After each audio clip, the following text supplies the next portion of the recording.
Possiamo dire che il nostro Robert sta iniziando ad acquisire delle capacità e delle conoscenze che poi però purtroppo utilizzerà per degli atti davvero davvero orribili. Ciao a tutti e benvenuti a un nuovo episodio di Urban Tales by Lilia. Lilia sarei io.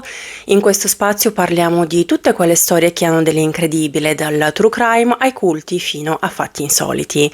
Se anche voi siete interessati a queste tematiche, vi suggerisco di iscrivervi al canale perché pubblico nuovi episodi ogni martedì, altrimenti non ci sono problemi. Vi ringrazio anche solo per aver interagito con questo contenuto. Ora, la storia di oggi vi anticipo già che vi farà imbestialire, non solo perché gli atti che sono stati commessi sono particolarmente cruenti, ma perché il personaggio in questione di cui parleremo oggi poteva essere fermato diverse volte e questa cosa purtroppo non è stata fatta. È uno dei casi che ha sconvolto non solamente il Canada, ma il mondo intero per la sua crudeltà, ma anche per l'incompetenza da parte delle forze dell'ordine. Prima di iniziare, come sempre, trigger warning, perché appunto l'ho già detto svariate volte, ma oggi parleremo di un caso veramente molto complesso e molto difficile, quindi se siete particolarmente sensibili, giustamente, vi suggerisco magari di saltare le parti dove andrò a descrivere appunto i dettagli più grafici. E ora iniziamo con la storia di oggi.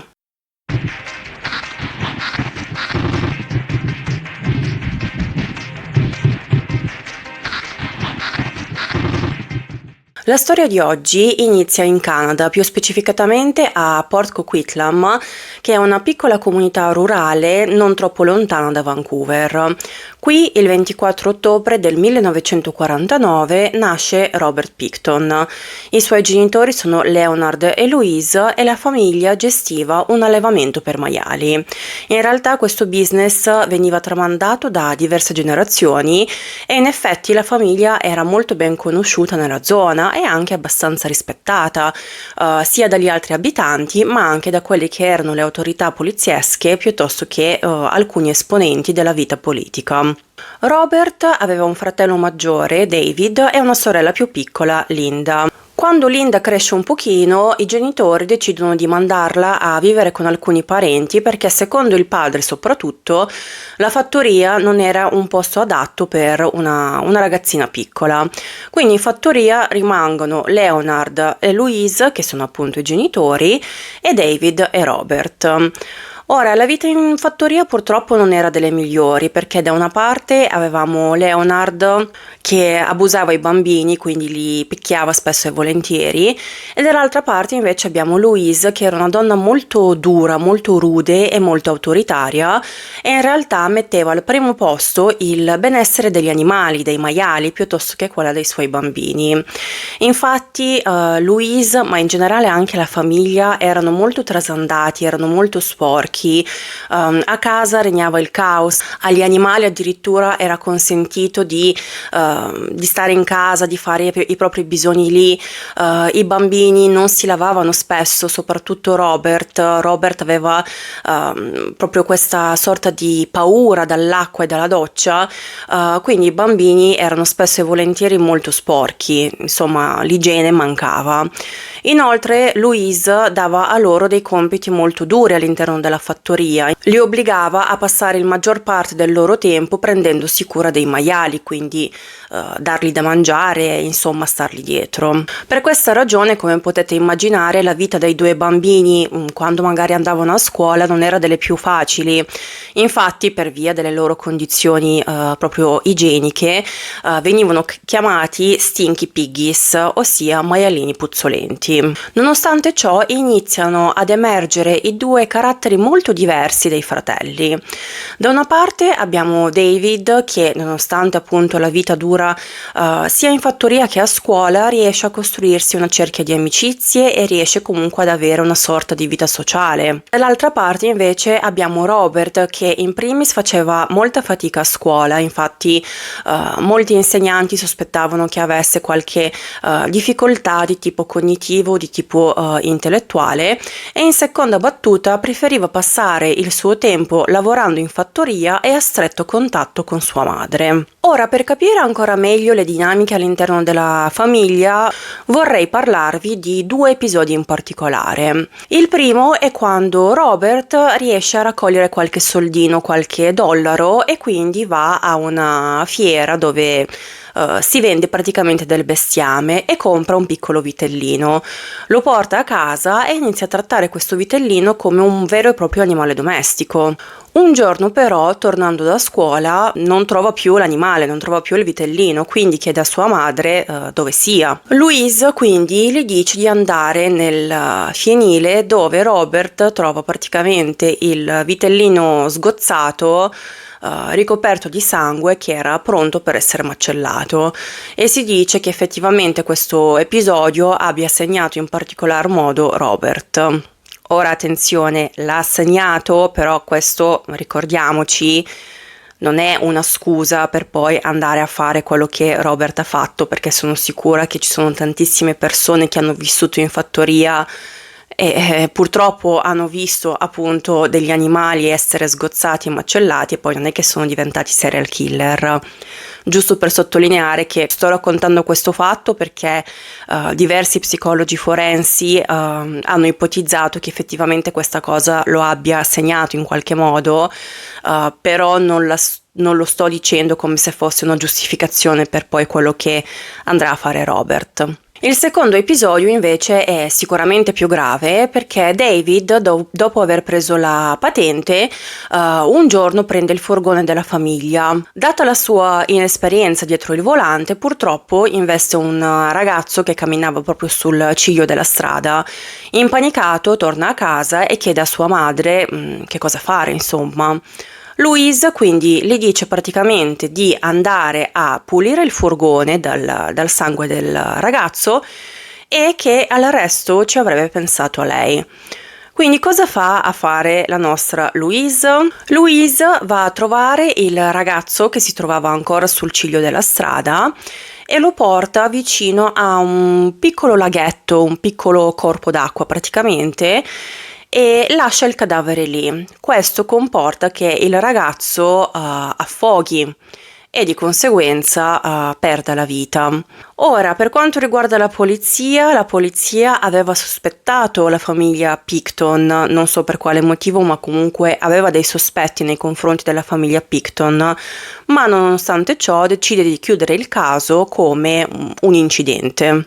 Ecco, invece per quanto riguarda questo secondo caso capisco perché effettivamente alcuni psicologi forensi dicano che ha segnato in qualche modo Robert, perché il gesto della madre è rimasto impunito e di conseguenza Robert è cresciuto con quest'idea che qualsiasi cosa faccia rimarrà comunque impunito. A 14 anni Robert, senza nessun apparente motivo, lascia la scuola, ma in realtà si ipotizza che avesse lasciato la scuola, uno perché appunto faceva molta fatica, infatti aveva partecipato anche a diversi programmi di sostegno, però purtroppo senza successo, e in seconda battuta perché Robert in realtà preferiva passare il suo tempo nella fattoria a lavorare e soprattutto a stretto contatto con sua madre Louise.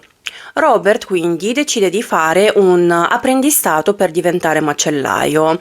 Per i prossimi 4 anni Robert continuerà a seguire questo apprendistato e a lavorare alla fattoria. Però adesso in fattoria, oltre al compito di doversi prendere cura degli animali, aveva anche altri compiti. Il primo compito era quello di andare a delle aste dove si vendeva il bestiame e comprare appunto degli animali. Poi aveva il compito appunto di accudire questi animali per poi effettivamente sgozzarli, macellarli e smembrarli.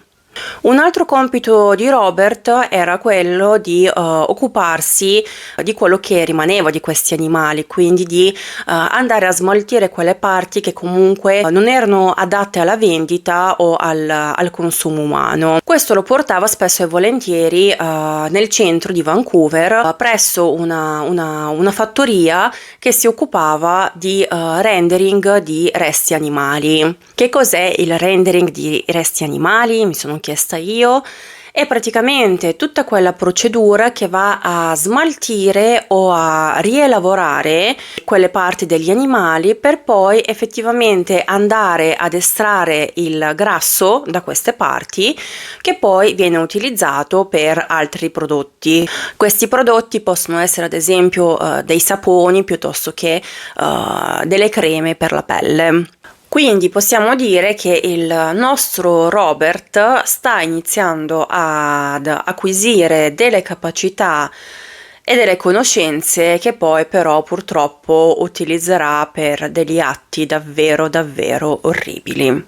In questo periodo, dato che Robert spesso e volentieri appunto si trovava a Vancouver, inizia a frequentare il quartiere Downtown East Side di Vancouver, che erano dei quartieri più poveri, con più criminalità, prostituzione e vendita di droga a cielo aperto in tutta la città. Purtroppo nel 1978 Robert perde entrambi i genitori. Prima muore Leonard e poi muore Louise, che in realtà si spegne più lentamente perché aveva contratto un cancro. Robert se ne prende cura fino alla fine, quindi si occupa di lei, la nutre, le cambia i pannoloni, insomma rimane con lei fino alla fine. Dopo la morte dei genitori, quindi la fattoria e tutto ciò che c'è al suo interno, quindi gli animali, il macello, il fienile, il terreno e via dicendo, rimane ai tre fratelli. David e Linda non ne vogliono sapere di portare avanti quello che era l'impresa di famiglia, e Linda poi definitivamente si trasferisce a Vancouver e ha davvero pochi contatti con i fratelli. Robert invece voleva continuare a occuparsi della fattoria, voleva continuare ad allevare animali, soprattutto maiali, perché alla fin dei conti era l'unica cosa che sapeva fare. Quindi tutto il lavoro da fattoria praticamente rimane in mano a Robert. Il fratello poi si trasferisce in quella che è la casa principale della fattoria, e Robert invece sceglie di vivere in una roulotte, sempre però all'interno del terreno della fattoria. Anche se Robert comunque rimane lì, no, all'interno della fattoria dove è cresciuto, per la prima volta ha una sorta di indipendenza, diciamo. Può iniziare a fare quello che gli pare e gli piace, e di conseguenza inizia a visitare sempre più spesso il quartiere di Downtown East Side e inizia a frequentarne i bar soprattutto, e soprattutto lo frequenta per la ricerca di prostitute, di donne che lavorino lì. Diciamo che nel contesto di Downtown East Side Robert si sente anche rinato, perché non è più il sempliciotto, il contadino, quello che alleva maiali. Lì contava qualcosa effettivamente, perché ricordiamoci che, come abbiamo detto prima, in realtà la famiglia aveva anche non poche risorse a disposizione, quindi Robert fin da subito si ritrova anche con un po' di soldini in mano. Nel 1980 c'è il primo caso registrato di violenza da parte di Robert. In questa occasione Robert approccia una ragazza di 14 anni, la carica sul suo furgone, prima la picchia violentemente, poi la stupra, e poi la minaccia con un coltello per poi buttarla e lasciarla sul ciglio di una strada. Come sappiamo di questo caso, in realtà la ragazza non va mai a denunciare l'accaduto, ma in seguito, dopo che appunto poi il caso inizia ad avere una certa risonanza mediatica, la ragazza confida questa storia ad alcuni giornalisti. Effettivamente alcuni considerano questo uno dei primi casi di violenza anche brutta da parte di Robert, una violenza che poi, come vedremo, a man mano inizierà a peggiorare sempre di più. Arriviamo ora nel 1944. I due fratelli, David e Robert, decidono di vendere una parte del terreno della fattoria. Questo perché ai tempi in quella zona stava iniziando ad esserci un grande interesse da parte di agenti immobiliari piuttosto che per fare delle nuove costruzioni. Questa vendita li porta a un guadagno di $2 milioni canadesi. 2 anni dopo, nel 1996, i due fratelli decidono di avviare un loro business, ossia il Piggy Palace. Il Piggy Palace apre sotto false pretese, come se fosse una sorta di organizzazione benefica per l'organizzazione di eventi, ma in realtà diventa una vera e propria discoteca abusiva. Infatti lì si tenevano diversi rave illegali, diverse feste con tantissime persone, addirittura una volta arrivarono 2000 persone. A queste feste non mancavano ovviamente alcol e droga, e non vi partecipavano solamente le persone appunto della zona, ma addirittura anche dei poliziotti e anche dei politici locali. Inoltre il Piggy Palace spesso e volentieri veniva frequentato anche dagli Hells Angels, per chi non lo sapesse, io non lo sapevo ad esempio, si tratta proprio di un gruppo di motociclisti, e anche loro diciamo che poi hanno la loro reputazione a parte, e qui ci vorrebbe forse un episodio a parte. Fatemi sapere se vi piacerebbe che facessi un episodio sugli Hells Angels. In questo contesto, quindi di queste feste, David, appunto il fratello di Robert, amava l'attenzione come appunto oste, no? E organizzatore di queste feste. Robert invece d'altro canto continua ad essere descritto come una persona molto schiva, molto tranquilla, che però era sempre pronta ad aiutarti. Infatti attorno a Robert iniziano a circolare diverse persone, inizia ad attirare diverse persone, però di nuovo ricordiamoci, Robert non è questa grande persona carismatica o brillante, e continua ad avere anche un aspetto comunque trasandato, continua a tralasciare quella che è la sua igiene, quindi cioè sulla carta non è una persona con la quale vorresti passare del tanto tempo, ma ricordiamoci che comunque adesso i due fratelli hanno un bel malloppo per quanto riguarda appunto i soldi che avevano ricevuto dopo la vendita di una parte del terreno della fattoria. Si diceva che effettivamente queste persone che stavano con Robert erano delle persone che erano in contatto con lui perché gli chiedevano diversi favori, gli chiedevano dei prestiti oppure dei soldi per la droga, oppure della droga direttamente perché lui riusciva a procurarsela e via dicendo. Nel frattempo Robert continua a frequentare assiduamente il quartiere di Downtown Eastside di Vancouver. Quello che raccontano poi le donne che avevano passato del tempo con lui è che lui comunque voleva dei rapporti molto, molto spinti, molto violenti, che erano caratterizzati anche dal bondage. Piccola parentesi, non significa che le persone che fanno parte della comunità BDSM sono dei serial killer, ok? Quindi per favore non facciamo questa associazione. E si diceva che spesso e volentieri, se magari la ragazza o la donna che era con Robert si rifiutava di fare le cose che lui gli chiedeva, lui diventava estremamente violento. In un'occasione in particolare, nel 1997, Robert porta nella sua roulotte Wendy Heistetter. La vuole ammanettare, però Wendy è come se sentisse che c'era qualcosa che non andava e di conseguenza si rifiuta. Robert si arrabbia e inizia a minacciarla con un coltello. I due pertanto si scontrano. Da una parte Robert accoltella Wendy diverse volte, Wendy però riesce a procurarsi un altro coltello e a sua volta accoltella diverse volte Robert. Wendy riesce a scappare dalla fattoria, ferma la macchina di una coppia che poi la porta in ospedale. Era davvero malconcia, con diverse appunto ferite di coltello, soprattutto nella parte dell'addome. Si dice che effettivamente tenesse in mano proprio il suo intestino, quindi era uno scontro veramente molto molto intenso. Wendy quindi decide di denunciare Robert, e diciamo che questo è il primo caso caso in cui effettivamente Robert viene denunciato e viene accusato per tentato omicidio. Purtroppo però questa cosa va totalmente nel dimenticatoio e questo è il primo caso in cui questa vicenda accade. Perché?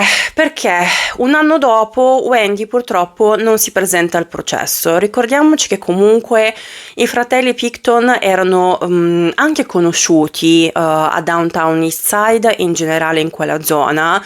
Avevano, come abbiamo visto, anche conoscenze, alcune delle quali anche potenzialmente pericolose, quindi Wendy effettivamente aveva il timore che se Robert non venisse condannato, che ne sarebbe stato di lei, che fine avrebbe fatto.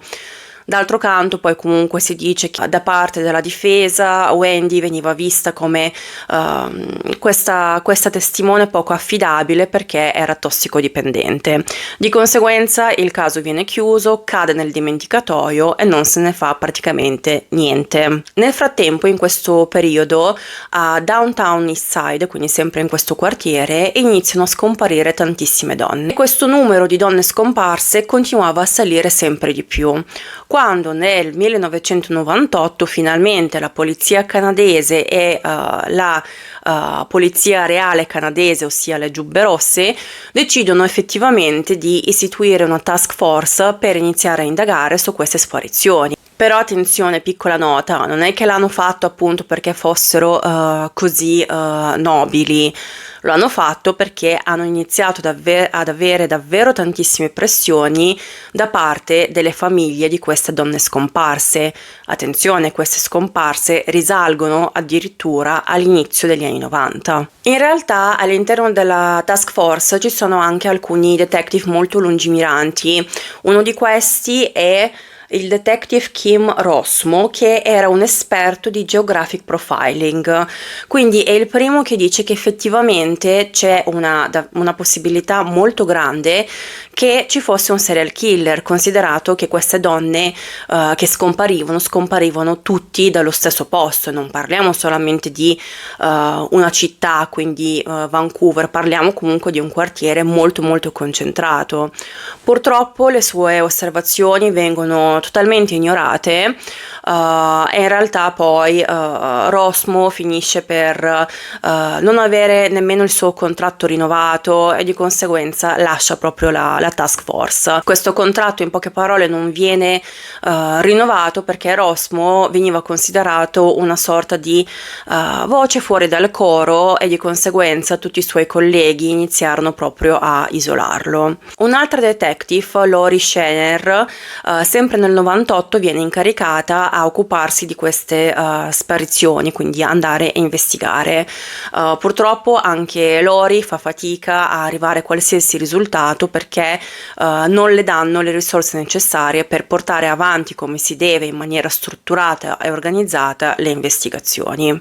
Anni dopo Lori racconta amaramente che purtroppo tutta la vicenda di queste donne scomparse fu trattata in maniera molto superficiale da parte delle forze dell'ordine e addirittura anche da parte di questa task force che teoricamente era dedicata, no, alla ricerca di queste donne, semplicemente perché queste donne erano prostitute, erano tossicodipendenti o erano indigene. E comunque negli anni 90 poi c'era anche un enorme fenomeno in diverse parti del Canada di sparizioni di donne indigene e diciamo che questo l'unica nota positiva di questo caso è che questa cosa venne portata alla luce e di conseguenza poi ci fosse molta più attenzione nel caso della sparizione di una donna indigena. Insomma, il caso non veniva ignorato come invece veniva fatto in passato.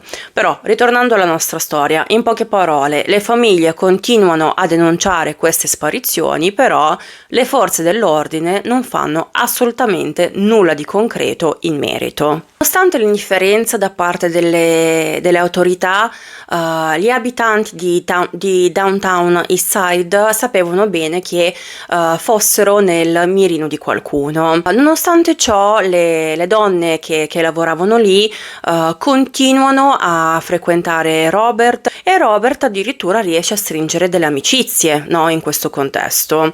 Una di queste amicizie è con Lynn Ellingsen. Lynn per un periodo nel 1999 aveva vissuto presso la fattoria dei fratelli Picton. Una sera, dopo che aveva fumato del crack, sente dei rumori molto strani, quindi si alza e decide di andare a indagare. Questo la porta nel fienile della fattoria, dove purtroppo davanti a sé ha veramente una scena dell'orrore. Vede Robert che era ricoperto di sangue dalla testa ai piedi, e vede questa donna nuda che era appesa su una sorta di cinghia, che era stata sgozzata e pronta al macello. Qua poi ci sono due versioni. Alcuni dicono che Lynn ha testimoniato che Robert l'avesse poi obbligata a guardare mentre lui proprio smembrava il corpo di questa donna.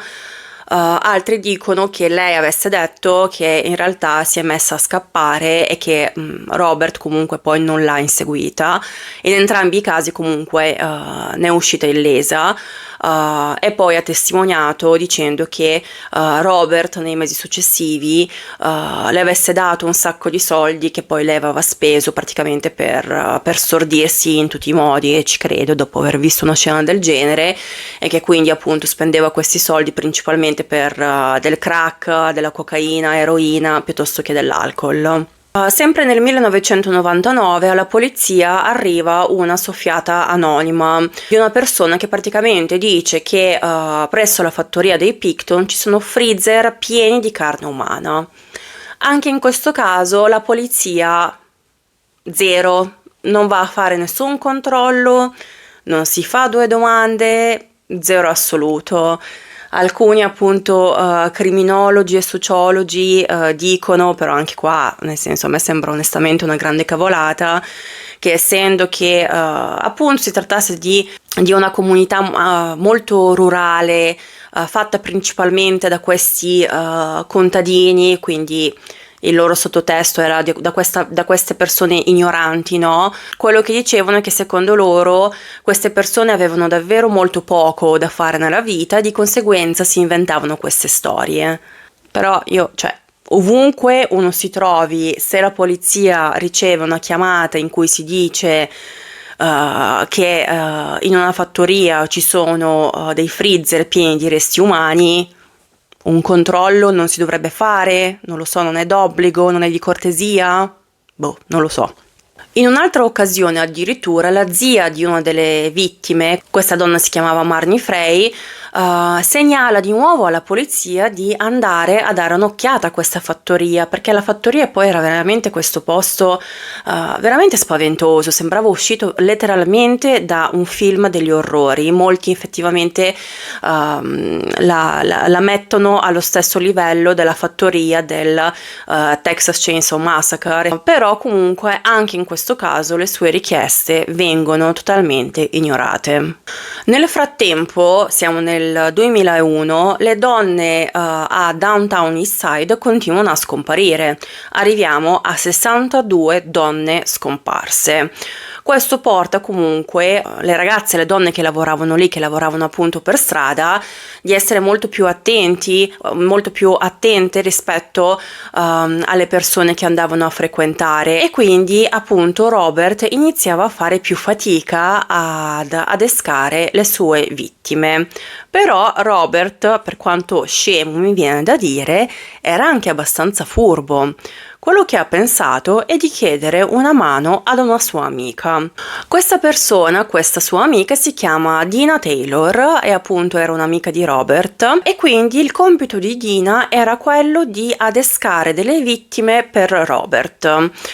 Infatti andava soprattutto nei rifugi per donne e sceglieva le vittime per Robert, dicendo che lei aveva questo zio, ossia Robert, che non era suo zio, che era estremamente generoso, che avrebbe dato un sacco di soldi a queste ragazze, ma non solo, le avrebbe offerto anche della droga, dell'alcol, del divertimento.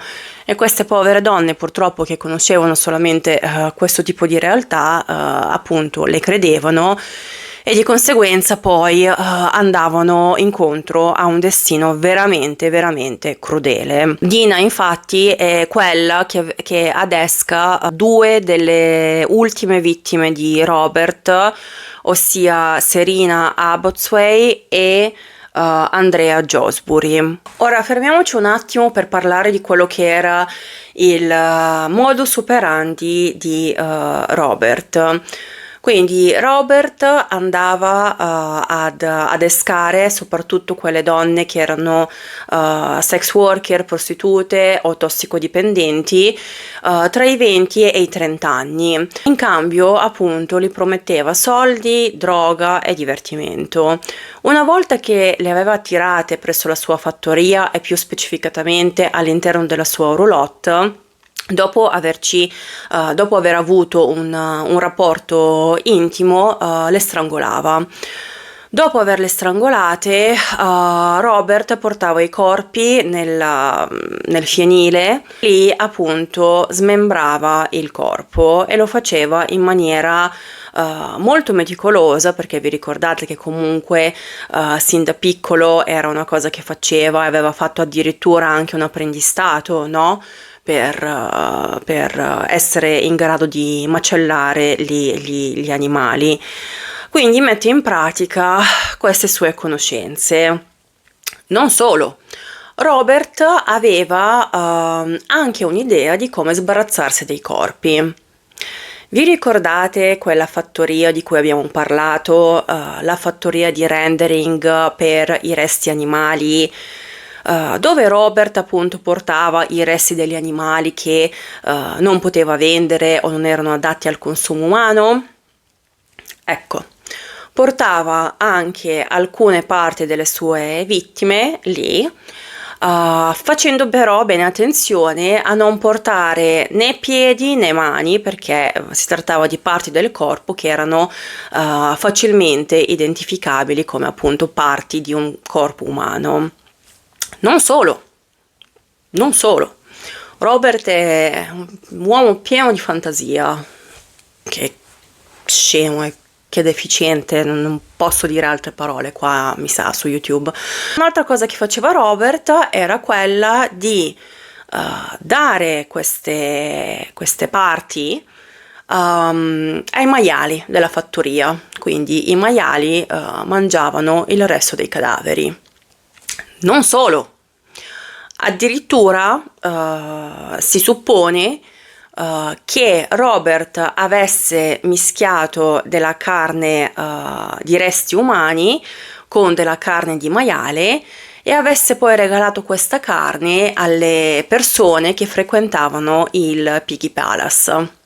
Quindi molto probabilmente alcune persone non solo hanno consumato della carne umana, ma addirittura forse alcuni dei familiari delle vittime hanno consumato quella stessa carne. Quindi io sono sconvolta veramente, perché per quanto fosse definito uno scemo, mi sembra anche abbastanza ingegnoso, no? Poi ogni tanto forse nel nostro immaginario abbiamo questa immagine del serial killer come un genio del male, però effettivamente, considerato che poi lui, Robert, ha visto che poteva agire praticamente indisturbato in tutto quello che faceva, gli sono venute queste illuminazioni su come appunto liberarsi dei corpi. Detto ciò, però, il modus operandi di Robert cambia con Serena Abotsway e con Andrea Josbury, appunto, che sono le due ragazze che aveva adescato Dina, la fantastica Dina. In questo caso, prima di liberarsi subito dai corpi, in qualche modo, quindi di smembrarli, di darli alle maiali oppure di portarli alla fattoria per il rendering, Robert decide di tenere le teste delle vittime, le loro mani e i loro piedi in dei secchi di plastica che poi mette in dei freezer per conservarli. La sua ultima vittima, da quello che sappiamo, è Mona Wilson. Mona, a quanto pare, aveva fatto arrabbiare in un modo particolare Robert, perché appunto anche la sua uccisione era stata diversa rispetto a quelle delle altre vittime. Praticamente quello che aveva fatto Robert è stato picchiarla violentemente per poi spararle in testa con una calibro 22. E questo, per quanto crudele e tragico, in realtà poi aiuterà gli inquirenti nell'indagine, perché facendo ciò, quindi proprio sparandole in testa, il suo DNA si diffonde ovunque, quindi è sul materasso, è sui muri, è in cucina e anche in diverse parti della fattoria. Siamo a febbraio del 2002, quando finalmente abbiamo una sorta di svolta, quando la polizia riceve una chiamata anonima da parte di, in realtà, un amico di Robert, che dice alla polizia che presso la fattoria c'erano delle armi illegali, perché appunto questo amico ha avuto questa idea geniale, non perché fosse questa persona super nobile, ma perché comunque la task force, vi ricordate quella famosa task force che doveva appunto trovare le donne scomparse o comunque no, fare un'investigazione come si deve, aveva messo come ricompensa $100.000 se avessero ricevuto qualche tipo di spunto o appunto soffiata che avrebbe portato ad un arresto.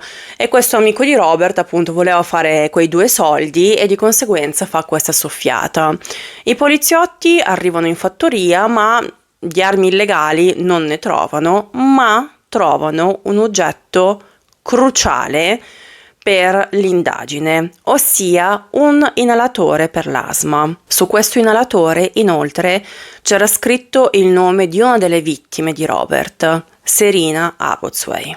Serena inoltre era anche nella lista di persone scomparse appunto da Downtown Eastside, e di conseguenza la polizia riesce a farsi dare un secondo mandato, quindi non per le armi illegali ma per eventualmente cercare altre tracce da parte di Serena. Quello che trova però è altro, quindi in primis trovano diversi indumenti, accessori, gioielli, scarpe di diverse donne, e poi poco a poco iniziano a trovare anche dei resti umani, quindi tutti indizi inequivocabili che collegavano Robert Pickton alle donne scomparse di Downtown Eastside. La fattoria viene posta subito sotto sequestro. Viene organizzata un'altra task force appunto con dei anche antropologi, gente della scientifica e via dicendo, per iniziare appunto a scavare, a cercare altre prove, perché poi la fattoria era veramente gigantesca, e da qui inizia l'investigazione su una delle scene del crimine più vasta nella storia canadese. Quindi in primis vengono trovati appunto i resti di Serena e di Mona, che era l'ultima vittima di Robert. Vengono trovati dei ciuffi di capelli, il cranio diviso in 2 di Mona, il tutto sempre buttato in dei secchi che avevano questo liquido rosastro. E di conseguenza Robert viene arrestato con l'accusa degli omicidi di primo grado di Serena e di Mona. Dopo l'arresto segue un interrogatorio di 11 ore in cui Robert Picton non dice praticamente niente, si dichiara innocente e anzi sembra quasi anche divertito dalla situazione. Di conseguenza gli investigatori decidono di cambiare tattica e introducono nella cella di Robert un poliziotto sotto copertura. E raga, Robert non aspettava altro. Ha iniziato a vantarsi del suo modus operandi e anzi quello che ha detto Robert, poi davvero stupido perché comunque sapeva di essere sotto sorveglianza, vabbè, lasciamo stare. Praticamente quello che dice a questo poliziotto sotto copertura è che il suo obiettivo era arrivare a 50, quindi questo significherebbe che Robert ha ucciso 49 donne. Lui voleva arrivare però a 50, ma sapete, poi è diventato un po' troppo disordinato, un po' troppo pasticcione, secondo le sue parole, e non ce l'ha fatta. Da lì in avanti l'indagine assunse proporzioni enormi, arrivando a costare più di 70 milioni di dollari, e con il tempo a venire e appunto tutti gli scavi che vengono fatti continuavano ad emergere diversi resti, quindi ossa, denti e via dicendo, che poi vengono collegati al DNA di 33 donne e tutte e 33 di queste, anzi scusatemi, solo 30 di queste donne facevano parte delle donne scomparse a Downtown Eastside di Vancouver. Ora arriviamo al processo in sé, che è un'altra storia veramente a sé stante. Si trattava si trattava ovviamente di un caso estremamente complesso che era fatto da tantissime prove, tantissime testimonianze, tantissime dinamiche e via dicendo, quindi viene rinviato per diversi anni. Inizia nel 2006 e Robert viene imputato per 27 capi di omicidio di primo grado, quindi per l'omicidio di primo grado, quindi premeditato, di 27 donne, perché man mano che appunto anche i vari scavi e le varie investigazioni, come abbiamo detto, procedevano nella fattoria, continuavano appunto a venire fuori sempre nuove prove che collegavano Picton all'omicidio e allo smembramento crudele di queste donne. Picton si dichiara non colpevole di questi 27 capi di accusa, e il giudice comunque decide di dividere il processo in due parti.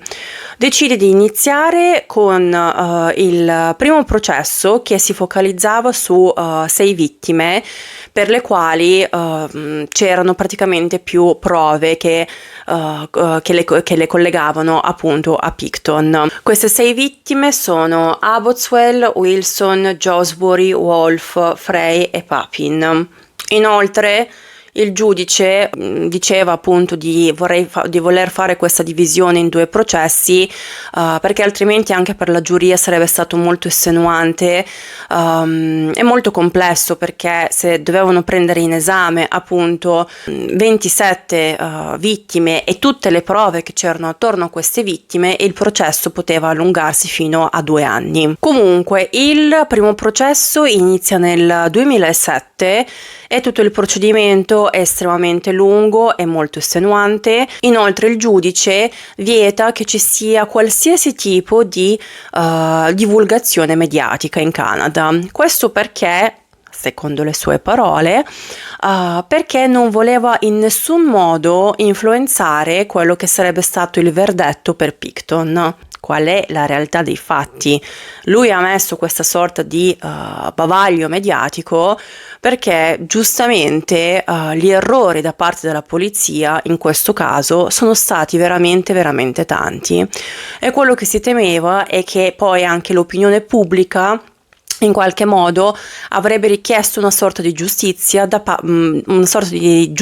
per le forze dell'ordine, che nonostante le diverse segnalazioni nel corso degli anni hanno deciso di ignorare Robert Picton. Comunque ritorniamo al processo, iniziano le testimonianze sono 128, ma 2 testimonianze sono davvero chiave. La prima è quella appunto di Lynn Ellingsen, appunto vi ricordate Lynn che ha visto proprio dal vivo quello che faceva Robert mentre smembrava e sgozzava una donna. Un altro testimone chiave è un amico di Robert, ossia Andrew Bellwood. E praticamente quello che aveva fatto Robert è raccontare ad Andrew tutto il suo modus operandi, quindi le aveva raccontato come appunto adescava queste donne, come le strangolava, come poi tagliava a pezzi i loro cadaveri e come poi appunto dava i resti dei cadaveri in pasto ai suoi maiali.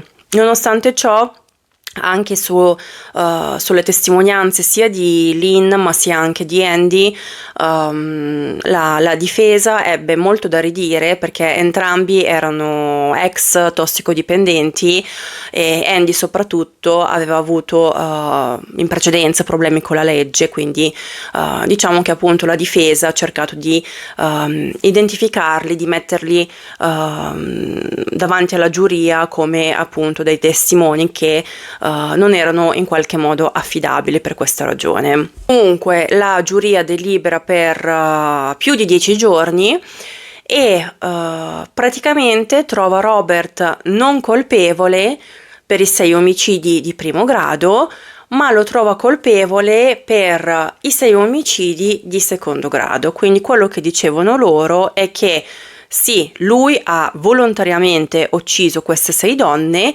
però non l'ha fatto con premeditazione. Non lo so, non è una persona, mi pare, sono 6, però vabbè, non lo so. Anche questo verdetto mi sembra davvero folle. Detto ciò, Robert viene condannato all'ergastolo senza possibilità di libertà condizionale per 25 anni, che in realtà è anche la pena massima in Canada, e quindi doveva essere fissato il secondo processo, no?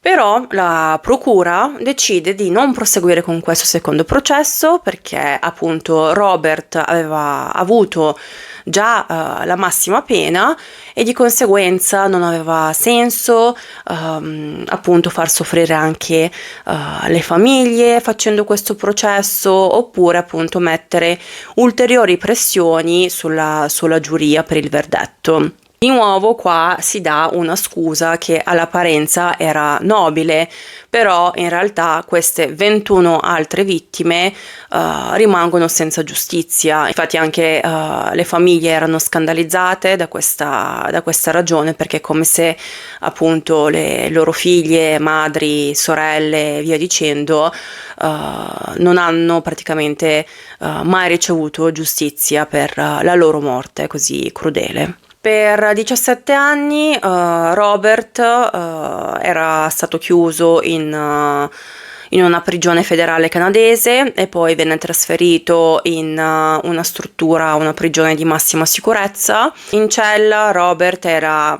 abbastanza taciturno, abbastanza tranquillo. L'unica volta che fece parlare di sé era nel 2016 perché in qualche modo era riuscito a far uscire un libro che aveva scritto lui dicendo che appunto lui era stato vittima di un complotto, però per il resto appunto era anche abbastanza tranquillo in prigione, anche perché che cacchio doveva fare, vabbè. Quando il 19 maggio del 2024 viene aggredito da parte di un altro carcerato e pochi giorni dopo perde la vita per la gravità delle sue ferite. Quindi muore il 31 maggio del 2024 all'età di 74 anni. Ora amici, cosa dire? Questa è stata molto dura come storia. Complimenti se ce l'avete fatta fino a qua, so che è stata estremamente cruenta, è uno di quei casi che credo che una volta che ne sai un pochino di più ti rimane impresso, almeno so che a me rimarrà impresso per davvero tanto tempo. Tutta la storia è estremamente triste, cioè è l'unico aggettivo che mi viene in mente. Ci sono anche diverse speculazioni su questa storia, ci sono delle supposizioni che indicano che Robert non ha agito da solo, che ci sono stati comunque anche dei complici, che molto probabilmente magari c'erano coinvolti anche dei poliziotti piuttosto che dei politici, perché vi ricordate che queste persone appunto frequentavano il Piggy Palace, quindi appunto si è pensato anche a questo. Però tutta la storia in sé è davvero molto molto molto cruenta, molto triste, molto deludente alla fin dei conti, perché queste donne hanno avuto veramente un destino estremamente ingiusto, e come ho anticipato anche prima, l'unico fatto positivo, se può essere appunto considerato come tale, è che tutta la vicenda ha portato maggiore attenzione verso quelle donne vulnerabili del Downtown East Side e le loro scomparse, non solo le donne vulnerabili ma soprattutto anche le scomparse delle donne indigene. Quindi sì, io direi che non c'è molto altro da aggiungere, però mi piacerebbe veramente sapere la vostra in merito, cosa ne pensate, conoscevate questa storia, insomma vi invito davvero a commentare, così possiamo scambiare qualche opinione in merito. E per tutto il resto mi raccomando, fate delle scelte sagge, perché il mondo là fuori è veramente folle. Io vi ringrazio tantissimo per aver passato del tempo con me e alla prossima.